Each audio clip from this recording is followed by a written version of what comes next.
Bonjour, bonjour. Je m'appelle Reda Kaba, je m'enregistre de Beaulieu pour répondre à vos questions. Je suis dans le sud de la France. Avant de commencer, je voulais juste vous féliciter. En fait, mon histoire, c'est que je ne cherche pas spécifiquement à changer de job. Je me promenais sur LinkedIn et en fait, la qualité de votre description, les mots que vous avez utilisés, ont fait que je me suis reconnu et j'ai trouvé ça vraiment précis. Et vous savez ce que vous voulez. Et le fait de mettre même les objectifs, je trouve ça assez mesurable, assez précis. J'ai beaucoup aimé ça. Et ensuite, le formulaire que vous avez utilisé était aussi tout aussi brillant, je dirais.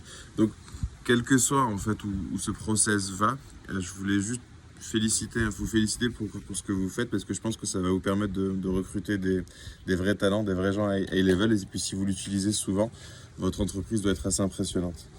Ensuite, pour répondre à vos questions, les moments où je me sens le plus live, je pense qu'ils ont pas mal changé dans ma carrière. Ça a commencé par, au début dans le conseil, ça a commencé par l'impact, je dirais. Dans le conseil, on pense que c'est l'ego parce qu'on donne beaucoup de feedback. Mais moi, en fait, j'ai compris au bout d'un moment que ce qui me drivait vraiment, c'était l'impact. C'était le fait, quelles que soient les heures travaillées, c'était quand à la fin, je sentais que j'allais influencer les décisions au sein d'une entreprise. Un exemple, c'est à COFES, l'un des premiers projets pour cette entreprise-là quand j'étais à Mac. Je me suis retrouvé à présenter, à expliquer au board de COFES qu'il fallait qu'ils segmentent un petit peu plus leur entreprise en des grands comptes et des comptes moyens. Et le CEO me regarde et il me dit « mais vous avez rien compris ». Et là je lui dis « si, j'ai compris et voilà pourquoi ». Il se lève et tous les deux on est sur le board et puis on est en train de débattre. Et là, leur board, donc le comité de direction et puis mon senior partenaire nous me regarde avec des grands yeux et ça a duré 25 minutes.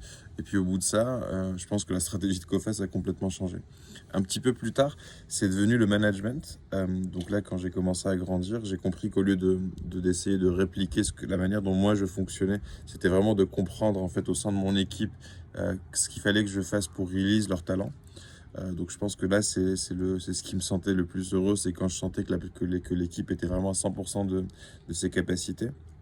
Et je commençais toujours mes projets en disant on est une somme de BMW et mon objectif c'est que vous rouliez le plus vite possible.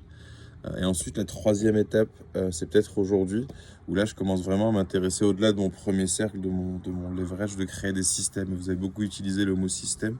Je commence vraiment à m'intéresser à la culture, à la notion de système, et à faire en sorte que les choses fonctionnent bien sans moi. Et là, c'est assez fascinant parce que ce qui me rend vraiment heureux, c'est que au sein d'une réunion, quand je vois que j'ai pas du tout à parler, que je vois des débats entre deux personnes où en fait les gens own leur idée, own leurs décisions, et ça, je commence à arriver à le faire et je pense que c'est vraiment ce qui me sent vivant aujourd'hui.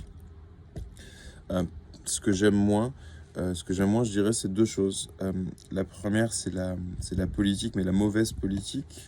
C'est un peu classique, mais je vais vous expliquer pourquoi. Et la deuxième, c'est la mauvaise foi. Donc, la politique, pourquoi je comprends qu'il faut un petit peu de politique, mais je pense que tout doit être drivé par le contenu. Donc, les gens qui font de la politique juste pour naviguer dans une entreprise plutôt que pour faire avancer des idées, ça m'atteint un petit peu. J'aime vraiment pas beaucoup ça. Et puis deuxième chose, c'est la mauvaise foi ou le change. Et c'est là où je me heurte à des petites difficultés aujourd'hui, par exemple, dans mon boulot, où on commence à faire des projets ou des gros changements. Je peux vous citer, je sais pas, les partenariats, on lance un système de partenariat, où là, en fait, les commerciaux vont prendre ce qu'ils aiment, et par contre, il est très difficile de leur faire changer, en fait, leur manière de travailler, parce qu'ils ont des incentives un petit peu différents. Donc là, la notion de système, en fait, j'atteins ma limite, et du coup, je me heurte à des pratiques, mais elles se manifestent à travers de la mauvaise foi. Et donc là, ça devient un petit peu plus compliqué pour moi. Et donc, je suis en train de réfléchir en ce moment à essayer de corriger ça. Voilà. Et puis, dernière question, c'était ce que je pourrais améliorer. Je pense que je pourrais améliorer, c'est peut-être ma communication. Je viens d'une boîte américaine, donc je suis assez direct. Je dis vraiment les choses. Je pense aussi une qualité parce que je suis très entier et j'arrive à faire suivre les gens. Mais par contre, parfois, dans une boîte française, dans certaines cultures, je pense que je peux être assez direct. Donc c'est assez paradoxal parce que je pense que ma plus grande capacité, c'est que je peux m'adapter à peu près n'importe quel monde. Mais c'est vrai que voilà. J'ai oublié ce que je disais. C'est la fin de la vidéo. Donc voilà, écoutez, merci en tout cas pour ce process et puis j'espère vous parler de vive voix bientôt. Au revoir.